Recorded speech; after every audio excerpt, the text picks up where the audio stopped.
అనంతపురంలో ఇంటర్ విద్యార్థిని తన్మయి హత్య కేసులో పోలీసులు ముమ్మరంగా దర్యాప్తు చేస్తున్నారు. తన్మయి కాల్ హిస్టరీ, ఇన్స్టా డేటాలతో పాటు సీసీ కెమెరా ఫుటేజ్ ఆధారంగా ఎంక్వైరీని కొనసాగిస్తున్నారు. ఇద్దరు యువకులను అదుపులోకి తీసుకుని ప్రశ్నిస్తున్నారు. గత మంగళవారం రాత్రి ఓ యువకుడితో కలిసి తన్మయ్ బైక్ పై వెళ్లినట్టుగా గుర్తించారు తల్లిదండ్రులు. బస్టాండ్, రైల్వే స్టేషన్ సహా మరికొన్ని ప్రాంతాల్లో ఆమె కోసం వెతికారు. కనిపించకపోవడంతో అదే రోజు రాత్రి 9 గంటలకు స్థానిక వన్ టౌన్ పోలీస్ స్టేషన్లో మౌఖికంగా ఫిర్యాదు చేశారు. బుధవారం ఉదయం మళ్లీ పోలీస్ స్టేషన్కు వెళ్లిన తన్మయ్ తల్లిదండ్రులు రాతపూర్వకంగా ఫిర్యాదు చేశారు. ఓ యువకుడిపై అనుమానం ఉందంటూ అతని ఫోన్ నెంబర్ను పోలీసులకు ఇచ్చారు. ఎఫ్ఐఆర్ నమోదు చేసిన పోలీసులు వెంటనే దర్యాప్తు ప్రారంభించారు.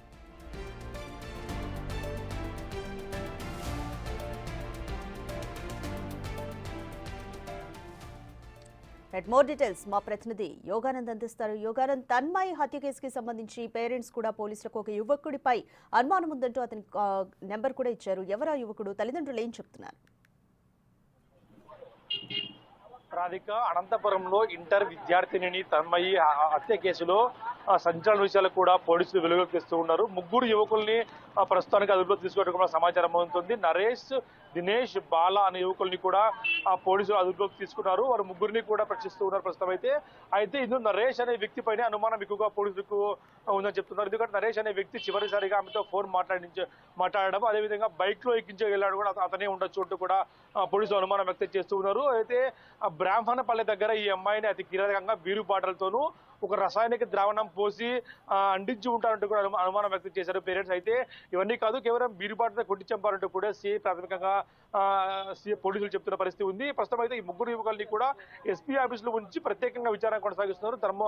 అయితే గుంతకల్ డిఎస్పీ, అలాగే అనంతపురం గూడేరు సిఐలు, ఎస్పీ ఆధ్వర్యంలో కూడా ప్రత్యేక పోలీస్ బృందాలతో కూడా ఈ అమ్మాయి కేసు ఇన్వెస్టిగేషన్ చేస్తూ ఉన్నారు. ప్రస్తుతం అయితే ఈ ముగ్గురు కూడా పోలీసులు అదుపులో ఉన్నట్టు తెలుస్తోంది. అయితే ఈ ముగ్గురే ఉన్నారు, మరి వేరే వ్యక్తి ఎవరైనా ఉన్నారని కూడా తెలియాల్సి ఉంది. ప్రస్తుతం అయితే ఈ ముగ్గురిని కూడా పోలీసులు విడివిడిగా ప్రశ్నిస్తున్నట్టు మనకు తెలుస్తోంది. ఎందుకంటే ఆ అమ్మాయి ఇన్స్టా చాటింగ్, వాట్సాప్ చాటింగ్ ని కూడా పోలీసులు స్వాధీనపరచుకొని ఎవరైతే ఎక్కువ చాటింగ్ ఉంది, ఫ్రీక్వెంట్లీ కాంటాక్ట్ ఎవరైతే ఉందో వారందరినీ కూడా పోలీసులు అదుపులో తీసుకొని ప్రశ్నిస్తూ ఉన్నారు. అయితే ఇందులో పోలీసు నెగ్లిజెన్స్ ఇక్కడ లేదంటూ కూడా పోలీసులు కొట్టి పారేస్తారు. ముఖ్యంగా కంప్లైంట్ ఇచ్చిన వెంటనే ఎఫ్ఐఆర్ నమోదు చేసి తగు చర్యలు కూడా తీసుకున్నాం. అయితే ఆ అమ్మాయి వెళ్లిన రోజే చంపేసి ఉంటారు అంటూ కూడా అయితే బాడీని చూసి పోలీసులు చెప్తున్నారు. అయితే పోస్ట్ మార్టం రిపోర్ట్ వస్తే మాత్రం పూర్తి వివరాలు కూడా మనకు తెలిసే అవకాశం కనిపిస్తుంది. Radhika, right. Yoganand, post mortem report ఎప్పటికి వచ్చే అవకాశం ఉంది? అలాగే మంత్రి నారా లోకేష్ ఈ ఘటనకు సంబంధించి ఏమని స్పందించారు? ఖచ్చితంగా, ఎందుకంటే పోస్ట్ మార్టం రిపోర్ట్ మన ఈ రోజు ఈవినింగ్ కానీ రేపు మార్నింగ్ కానీ వచ్చే అవకాశం కనిపిస్తోంది. ఎందుకంటే బాడీ పూర్తిగా కూడా కుళ్ళిపోయి దుర్వాసన వెదజల్లుతోంది. మ్యాగ్నెట్స్ కూడా ఏర్పడటంతో ఇక్కడే చనిపోయి 5 రోజులు ఉంటుంది అంటూ కూడా పోలీసులు చెప్తున్నారు. అదేవిధంగా నారా లోకేష్ ఈ ఘటనపై కూడా స్పందించి విద్యార్థినికి తగు న్యాయం చేస్తాం, తల్లిదండ్రులు కూడా తగు న్యాయం చేస్తాం, ఆ నిధులు పట్టుకొని కఠినంగా శిక్షిస్తామంటూ కూడా హామీ ఇచ్చిన పరిస్థితి ఉంది. అదేవిధంగా హోంమంత్రి కూడా పోలీసు జిల్లా ఎస్పీతో మాట్లాడుతూ కూడా మాకు సమాచారం అందుతుంది. సీఎం చంద్రబాబు, మాజీ సీఎం జగన్ కూడా ఈ విషయంపై స్పందించి అందరికీ కూడా తల్లిదండ్రులకు భరోసా ఇవ్వాలి, అది కిరాతకంగా చంపిన వ్యక్తుల్ని ఖచ్చితంగా కఠినంగా శిక్షించాలంటూ కూడా వారికి కొన్ని పరిస్థితి ఉంది. అయితే ఈ ముగ్గురులో ఈ అదుపులోకి తీసుకొని ఇవాళ సాయంత్రానికి కానీ రేపు కానీ పూర్తి క్లారిటీ వచ్చే అవకాశం కనిపిస్తుంది. రాధిక, రైట్. యోగానంద్, తన్మయ్ పేరెంట్స్ తో మీరు మాట్లాడే ప్రయత్నం చేస్తారా? వాళ్ళు ఏమంటున్నారు? తన్మయి పేరెంట్స్ మనం నిన్న ఈవినింగే మాట్లాడాము. ఎందుకంటే బిగ్ టీవీ మొదటిగా ఈ విషయాన్ని వెలుగులోకి తీసుకొచ్చింది. నిన్న ఈవినింగే వాళ్ళతో మాట్లాడినప్పుడు ఖచ్చితంగా పోలీసుల నిర్లక్ష్యం ఉంది, కంప్లైంట్ ఇచ్చిన రోజే పట్టించుకొని ఉంటే మా అమ్మాయికి ఈ గతి పట్టేది కాదు అంటున్నారు.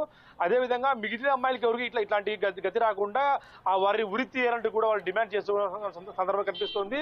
నిన్న సాయంత్రమే పోస్ట్ మార్టం పూర్తి చేసి బాడీని కూడా అమ్మాయి తల్లిదండ్రులకు అప్పగించారు. నిన్న రాత్రి అంత్యక్రియలు కూడా పూర్తి అయినట్టు మనకు సమాచారం అవుతుంది. అయితే ఇప్పుడు ప్రస్తుతం అయితే పోలీసులు మొబైల్ ఏదైతే ఉందో అమ్మాయి మొబైల్ ఏదైతే వాడిందో ఆ మొబైల్ చుట్టూ కూడా నడుస్తుంది. ఆ మొబైల్ స్వాధీనపరచుకొని దాంట్లో ఎవరైతే ఇన్స్టాగ్రామ్ చాటింగ్ కానీ లేదా వాట్సాప్ కానీ ఇతర చాటింగ్స్ ఏమైతే ఉన్నాయో అన్ని కూడా రిట్రీవ్ చేసే పనిలో పోలీసులు పడ్డారు. ముఖ్యంగా ఇందులో ఉన్న వారిని ఖచ్చితంగా వదిలిపెట్టడం లేదంటూ కూడా పోలీసులు చెప్తున్నారు స్పష్టంగా. Radhika, right. Thank you Yoganand.